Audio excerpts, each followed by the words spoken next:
നമ്മുടെ heart beat നമുക്ക് control ചെയ്യാൻ സാധിക്കുമോ? What do you think?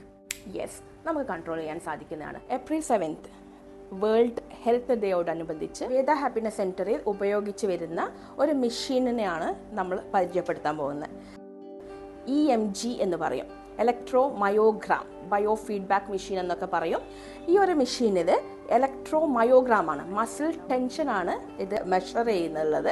Yes, health എന്ന് പറയുന്നത് വെറും ഫിസിക്കൽ മാത്രമല്ല, it is how our body reacts to our mind. നമ്മുടെ മൈൻഡ്ഫുള്ളായിട്ട് നമ്മളെ ഓരോരോ ബോഡി മൂവ്മെൻറ്റ്സും നമ്മുടെ ബോഡിയിലെ ഓരോരോ ഇൻറ്റേർണൽ പ്രോസസ്സും നമുക്ക് അറിയാൻ സാധിച്ചിട്ടുണ്ടെങ്കിൽ നമുക്കതിന് ഈസി ആയിട്ട് കൺട്രോൾ ചെയ്യാനും സാധിക്കുന്നതാണ്. ആൻഡ് എക്സേൽ, നിങ്ങൾക്ക് കേൾക്കാൻ പറ്റുന്ന ഈ ഒരു സൗണ്ട് ഉണ്ടല്ലോ, വോളിയം, അത് ഇറിറ്റേറ്റിംഗ് ആണ് ആദ്യം സ്റ്റാർട്ടിങ്ങിൽ മസിൽ ടെൻഷൻ ഉണ്ടാകുമ്പോൾ. പക്ഷേ ആസ് യു റിലാക്സ് ഈ സൗണ്ട് നല്ല കാമിങ് സൗണ്ടായിട്ട് മാറുന്നത് നിങ്ങൾക്ക് കേൾക്കാം. ഒരുപാട് ക്ലയൻസ് ആൻസൈറ്റി ആയിക്കോട്ടെ, സ്ട്രെസ് ആയിക്കോട്ടെ, ഡിസ്അസോസിയേഷൻ ആയിട്ട് വരുന്ന ക്ലയൻസ് ആയിക്കോട്ടെ, നമ്മൾ ഈ പറയുന്ന മെഷീൻ ഉപയോഗിച്ച് അവർക്ക് സ്വയം കാണിച്ചു കൊടുക്കുകയാണ് ചെയ്യുക.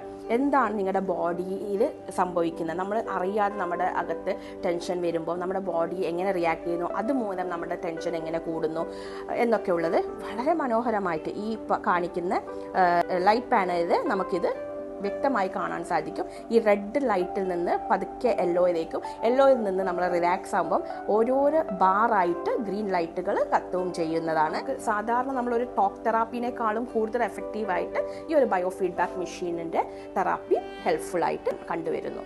അതുകൊണ്ട് തന്നെ ഈ ഒരു വേൾഡ് ഹെൽത്ത് ഡേക്ക് എനിക്ക് പറയാനുള്ളത്, എല്ലാവരും അവരുടെ ഫിസിക്കൽ ഹെൽത്ത് പോലെ തന്നെ മെൻ്റൽ ഹെൽത്തിനെയും പ്രാധാന്യം കൊടുക്കുക. അത് രണ്ടും ഈക്വലി ഇൻ്റർലിങ്ക്ഡ് ആണ്. ഫിസിക്കൽ ഹെൽത്ത് മാത്രം നോക്കിക്കഴിഞ്ഞാൽ മെൻ്റൽ ഹെൽത്ത് മാത്രം ഇമ്പോർട്ടൻസ് കൊടുത്തു കഴിഞ്ഞാൽ ഫിസിക്കൽ ഹെൽത്തും ഒരിക്കലും നന്നാവില്ല. അതുകൊണ്ട് തന്നെ തീർച്ചയായും രണ്ടിനും ഈക്വൽ പ്രാധാന്യം കൊടുത്തുകൊണ്ട് ഓരോരുത്തരും അതിനായി പ്രയത്നിക്കുക. Happy health day to each and every one of you. Thank U.